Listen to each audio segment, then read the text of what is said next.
Hi, thanks for spending a little bit of time and watching this webinar. I'm going to keep it as short as possible, but really want to talk a little bit about why marketers, website editors, site owners, anybody who really edits a website or creates content for a website, why they need to know a little bit of SEO. Okay, can I do a quick plug to start off with? Check out the podcast, Not Another Marketing Podcast on the left. On-demand training as well, some SEO training available. The website is jtid.co.uk and all the social media stuff on the right-hand side. Would love you to follow me on Twitter, like me and whatnot on Facebook, and do whatever on LinkedIn. You know it's there. That's the plug done, nice and quick. So who am I? I'm John. I've been doing this a long time. I did 15 years in radio and TV publishing, 20 years in digital publishing, spent most of my time now doing digital marketing training and also consultancy work. So let's get on with it. SEO. Okay, why should everybody need to know a little bit of SEO? Well, SEO is really split into three different sections. And the first one is on page, the content, the words and the pictures that you use on your page. The second is the technical stuff, the user experience, the speed of your website. Is it mobile friendly? All those little SEO technicals that you might have heard about. And the third side of it is promotion, making sure people know your website exists. And the top two here, the content and the promotion, are probably the most important. But the technical stuff, you need to be all right at that, if that makes sense. So we'll start off with the on-page stuff, the words and the pictures. First of all, keyword research. It's a weird phrase, keyword research. It's basically trying to find out what words and phrases people use to find your content. You answer their questions, you solve their problems. What do people shove into the search engine? What do they type into that box that would bring your page up in the search results? It's trying to find out the types of questions and the problems that people are trying to solve using Google, using Bing, using any search engine. So we need to be able to do some keyword research to be able to figure out what words people use to find your services or your product. So keyword research is really important for when you're creating the content and creating the page, your web page, a blog post. It could be a landing page, it could be a product page, service page, whatever it is. Keyword research, really important. Second is searcher intent. This is important as well. It's trying to understand what people are looking for at certain points of the journey to buy something from you. So we got a journey. We could end up with I have a problem, but I don't know how to solve it. For example, something could have gone wrong in the house. I don't know, the washing machine's making a weird noise, for example. So I don't know what this means. What does this mean? So I go and punch a load of words into Google to try and figure out why my washing machine is making a whole lot of weird noises.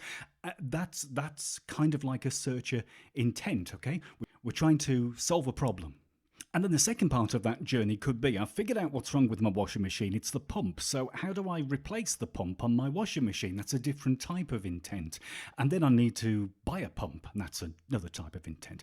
So there's lots of different points where you can introduce your brand, your company, your organization, whatever it is, to people at different stages of their buying journey for whatever product it is.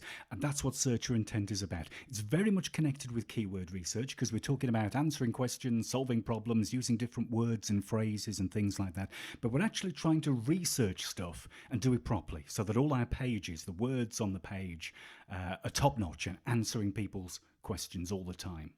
We then need to look at usability. Is the content in the right format for your audience? For example, if we're talking about trying to change the pump on my washing machine, it could be a video, for example. That could be great content. That could be the right format for that type of content, a video. It could be a how-to article for something else. It could just be a little piece of, it could be a PDF download. It could be all sorts of different things. But it's trying to look at the usability of your page. What kind of content do people want to view to answer that question, solve that problem? And also, can they access it easily on a mobile phone? You don't make them jump through lots of hoops to try and actually do something on your website. It's really easy to digest that content. And then finally, we've got all the titles and the tags, which is a little bit more SEO-y. So we must construct a title tag, a description tag. We must use image alt tags, things like this. The title tag and the description tag are very important for attracting clicks because those tags are only seen away from your website. So, for example, in the search results on Google and Bing, people might see the title tag, the description tag. Also in social media on Facebook and Twitter and places like that, they might see that title tag, that description tag, if people have shared your page on social media. So we need to be able to understand to fill in these title tags, these description tags, and use them properly within every single page of our website. The second part is the technicals, the technical side of your website. This is where you badger your web team, badger your web developer. The most simple thing, the most important thing is, can the search engines find your website? Can they list your website? Do you have a technically correct robots.txt file and sitemap.xml file? Now, you don't necessarily need to know what these things are and how to build them and what to do with them, but you need to know that they exist. For example, the robots.txt file, if it's incorrect, if it's wrong, it can stop Google and other search engines viewing, say, the JavaScript of your website or the CSS, the style sheet of your website. This is the stuff that actually makes the website look a certain way, that, font sizes, colors, that sort of thing. And if you block some of this information, Google might not be able to understand as much about your website as it should. And little things like the sitemap.xml file, you can actually have an automated file built into your website, which automates all the time. So every time you add a new web page, it goes into this little file, and the search engines can look at the file and find your new web page really, really easily. So these are sort of things that you need to be badgering your web team about. User experience is really important. Is your website fast? Is the menu navigation system easy to use? Very, very important. Don't make people jump through hoops to get to your content. When they load up your page, can they see what they want straight away? Is the user experience really good, really smooth, really fluid? And that brings us on to mobile usability. Does your website work smoothly on mobile phones? Is it fast on a mobile phone? Can people get to your content instantly? We've all been on those websites, haven't we? Where we've opened it up on a mobile phone. There's been pop up here, slide up there, slide down, across. Oh, it's just like, stop it. I just want to read the content, please. That's the mobile usability. If you're selling stuff and you're hiding the page from everybody under all sorts of different pop-ups and things, bad usability. So we need to look at that. Make sure you're set up with Google Search Console and Bing Webmaster Tools. If anything goes wrong with your website, if Google finds a problem or Bing finds a problem, they tend to notify you within the Google Search Console. You can also see which phrases and words people have searched for to find your pages. Really, really useful information. Lots of useful stuff. Badger your web team. Get lots of this sort of stuff set up. Promoting your website. This is kind of like the most important thing. If nobody knows your website is there, nothing's going to happen. You're not going to sell anything. You're not going to get a lead or a sale or whatever it is. So you need to promote your website online to generate backlinks.